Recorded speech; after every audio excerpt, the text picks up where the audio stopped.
Hello guys, welcome to my YouTube channel amazing Arun. तो guys, आज हम बात करने वाले हैं मार्वल सिनेमैटिक यूनिवर्स की टीवी सीरीज एवेंजर्स असेंबल की। तो आज करेंगे हम एपिसोड 2 का एक्सप्लेन। अगर आपने इसका अभी तक पहला एपिसोड नहीं देखा है तो इस वीडियो के डिस्क्रिप्शन में उसकी लिंक है, आप वहां से जाकर भी उसे देख सकते हैं। तो चलिए स्टार्ट करते हैं।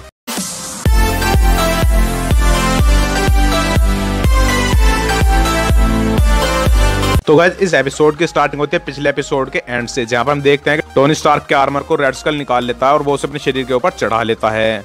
और अब टोनी स्टार्क बहुत ही बीमार होता है और वो मरने की हालत में होता है। हम देखते हैं कि वो सारी टीम टोनी स्टार्क को वहां से निकालने की कोशिश करती है और वो उस गुफा से बाहर आ जाते हैं, जिसके बाद वो अपना क्वीन जेट ढूंढते हैं।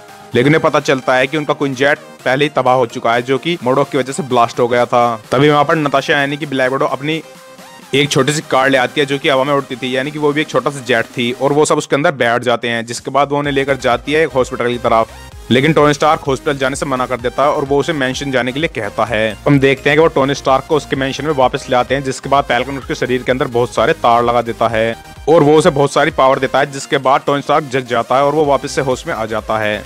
और फिर वो होश में आने के बाद फैल्कन को थैंक यू कहता है।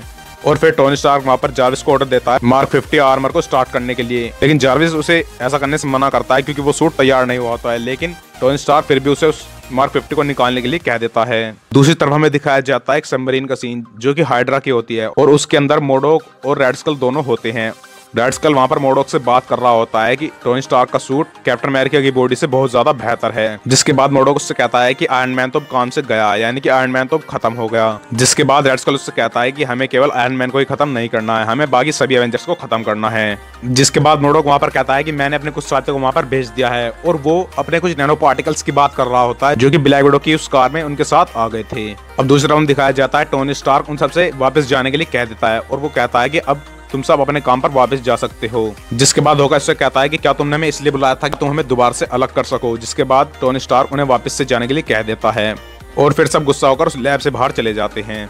अब हम देखते हैं कि होकाई और ब्लैक विडो दोनों एक जगह पर खड़े होकर बातें कर रहे होते हैं। और दूसरी तरफ हमें दिखाया जाता है थोर और हल्क को, जो कि ट्रेनिंग ग्राउंड के अंदर पहुंच जाते हैं और वो वहां जाकर दोनों आपस में लड़ने लगते हैं। तभी हम देखते हैं कि वो नैनो पार्टिकल्स हल्क के अंदर घुस जाते हैं और फिर हल्क को बहुत ज्यादा गुस्सा आ जाता है और वो थोर के ऊपर हमला करना शुरू कर देता है। अब हम देखते हैं कि हल्क और थोर लड़ते लड़ते वो बाहर आ जाते हैं, जहाँ पर ब्लैक विडो और होकाई खड़े होते हैं। अब हम देखते हैं कि हल्क वहां पर फिर से म्योनियर को उठाने की कोशिश करता है, जैसा कि हमें दी एवेंजर्स मूवी के अंदर देखने को मिला था। लेकिन वो इस बार भी उसे नहीं उठा पाता। और फिर हम देखते हैं कि वो नैनो पार्टिकल्स ब्लैक विडो और होकाई के अंदर भी घुस जाते हैं, जिसके बाद वो दोनों भी आपस में लड़ने लगते हैं। अब हम देखते हैं कि वो सब लड़ते लड़ते बाहर आ जाते हैं और वो वहां पर लड़ रहे होते हैं, जिसकी न्यूज टीवी वाले दिखा रहे होते हैं कि अब एवेंजर्स आपस में ही लड़ने लगे हैं। अब हम देखते हैं कि उनकी मैंशन के अंदर मोडोक और रेड स्कल दोनों वहां टेलीपोर्ट होकर पहुंच जाते हैं। और फिर मोडोक रेड स्कल से कहता है कि मेरे पपीटर माइक्रोटैक जो मशीन थी वो उन सब के अंदर चली गई है, जिसे अब मैं कंट्रोल कर रहा हूं और अब वो सब मेरे कंट्रोल में हैं। अब हम देखते हैं वो सब लड़ रहे होते हैं, जिसकी खबर स्टार्क, कैप्टन अमेरिका और फैल्कन को लग जाती है। जिसके बाद कैप्टन अमेरिका और फैल्कन दोनों उन सबको रोकने के लिए चले जाते हैं और वो वहां पर टोनी स्टार्क से कहते हैं कि तुम अपना सूट जल्दी से जल्दी ठीक कर लो। अब हम देखते हैं कि आयरन मैन वहां पर स्कैन कर रहा होता है कि उन्हें क्या परेशानी हुई है।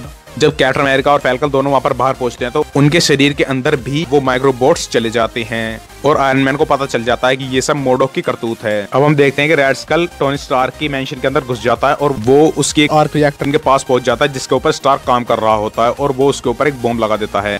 दूसरी तरफ हम देखते हैं कि टोनी स्टार्क को सब पता चल जाता है और वो मोडोक के पास पहुंच जाता है और उसके ऊपर यूनिबीम से फायर करता है, जिसके बाद मोडोक बहुत दूर जाकर गिरता है। अब हम देखते हैं कि टोनी स्टार्क वहां पर कंसंट्रेटेड ईएमपी का इस्तेमाल करता है और वो एक एक करके उन सब एवेंजर्स के ऊपर उसका इस्तेमाल करता है, जिसके बाद वो सब ठीक हो जाते हैं। अब हम देखते हैं कि टोनी स्टार्क जाता है वापस से रेड स्कल को रोकने के लिए और फिर वो उन सबसे कहता है कि हम लोग टीम हैं और हम सब एक साथ लड़ेंगे। जिसके बाद वो सब उसकी मदद करने के लिए उसके साथ आ जाते हैं। टोनी स्टार्क रेड स्कल के पास पहुंच जाता है और वो उसके साथ लड़ाई करने लगता है। जिसके बाद वो सब भी वहां पर पहुंच जाते हैं और वो सब उसे बहुत मारते हैं, जिसके बाद वो उसे अधमरा कर देते हैं। लेकिन तभी हम देखते हैं कि रेड स्कल अपने ऊपर एक प्रोटेक्टिंग शील्ड बनाता है और वो वहां से भागने की कोशिश कर रहा होता है और वो भागने से पहले उन सबसे कहता है मैं तुम सबको एक एक करके मार दूंगा और फिर वो वहां से टेलीपोर्ट हो जाता है। जिसके बाद हम देखते हैं कि जो बम उसने टोनी स्टार्क के आर्क रिएक्टर के ऊपर लगाया था वो ब्लास्ट हो जाता है और वहां पर आर्क रिएक्टर भी ब्लास्ट हो जाता है। जिसके बाद टोनी स्टार्क से कहता है कि ये एक बहुत बुरी खबर है, क्योंकि अगर मैंशन का आर्क रिएक्टर ब्लास्ट हो जाता है तो मैनहट्टन एक कटोरी जैसे शेप में बदल जाएगा। अब हम देखते हैं कि टोनी स्टार्क फैल्कन और थोर से कहता है कि तुम दोनों वहां पर जाकर एक भवंडर बनाओ, जिसके बाद हम इसे एक गोली की तरह पूरी रफ्तार से स्पेस में भेज देंगे।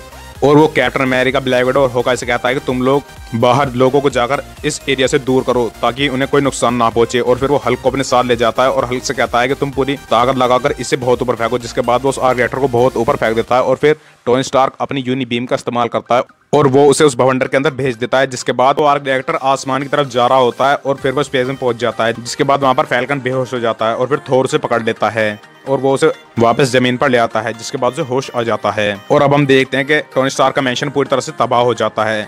दूसरी तरफ हमें दिखाया जाता है कि मोडोक रेड स्कल से कहता है कि हमें वापस से टोनी स्टार्क के ऊपर हमला करना होगा, इससे पहले कि वो हमारे ऊपर कोई हमला करें। जिसके बाद रेड स्कल वहां पर बहुत ही गुस्सा हो जाता है क्योंकि वो टोनी स्टार्क से वापस से नहीं हारना चाहता था और वो मोडोक के ऊपर हमला कर देता है। और वो मोडोक से कहता है कि टोनी स्टार्क के पास एक टीम है जो कि एवेंजर्स हैं और मुझे भी हमारी टीम की जरूरत है और हमारी टीम में भी बहुत सारे योद्धा होने चाहिए जो कि हमारी मदद करें। जिसके बाद वो अपनी टीम बनाने के बारे में सोचता है और अपनी गैंग में शामिल करने के लिए बहुत सारे लोगों के पास मैसेज भेज देता है जो कि सुपर विलन्स होते हैं। अब दूसरी तरफ हम देखते हैं कि टोनी स्टार्क सभी एवेंजर्स के साथ बैठा होता है और वो उन सबको बताता है कि रेड स्कल अब एक टीम बना रहा है जो कि बहुत ही घातक होने वाली है और वो फिर से हमारे ऊपर हमला करने की सोच रहा है। जिसके बाद कैप्टन उससे पूछता है कि क्या तुम्हें ये बात जार्विस ने बताई है। जिसके बाद टोनी स्टार्क कहता है कि नहीं, ये बात मुझे बताई शील्ड के एक प्रोग्राम ने जहाँ पर रेड स्कल का भी मैसेज आया हुआ है। फैल्कन उससे कहता है कि वो हमारी तरह ही एक टीम बना रहा है, यानी कि हम एवेंजर्स हैं और वो अपनी एक टीम बना रहा है जो कि बुरे लोगों की होगी। जिसके बाद टोनी स्टार्क उन्हें अपने एवेंजर्स टावर के अंदर ले आता है और फिर वो उन सबसे कहता है कि आज से ये हमारा नया घर होगा। जिसके बाद उन सबको साथ रहने के लिए कहता है। अब हम देखते हैं कि वो सब वहां पर बैठे होते हैं और वहां पर कुछ सायरन बजने लगता है। जार्विस उन सबको बताता है कि ग्रेट वॉल ऑफ चाइना जिंदा हो गई है और वो किसी जगह पर जा रहे हैं। जिसके बाद वो सब एवेंजर्स कहते हैं कि अब हमें तैयार होना पड़ेगा। जिसके बाद कैप्टन अमेरिका कहता है कि क्या तुम इस टीम के लीडर बनने के लिए तैयार हो। जिसके बाद टोनी स्टार्क कहता है कि हाँ, मैं बिल्कुल तैयार हूँ। और फिर वो वहां पर फिर से उस डायलॉग का इस्तेमाल करता है जो कि होता है एवेंजर्स असेंबल। जिसके बाद वो सारे के सारे सुपर हीरो वहां पर तैयार हो जाते हैं निकलने के लिए। जिसके बाद टोनी स्टार्क पर जार्विस से कहता है कि एवेंजर प्राइम को स्टार्ट कर दो। जिसके बाद फैल्कन उससे पूछता है कि ये एवेंजर प्राइम है क्या।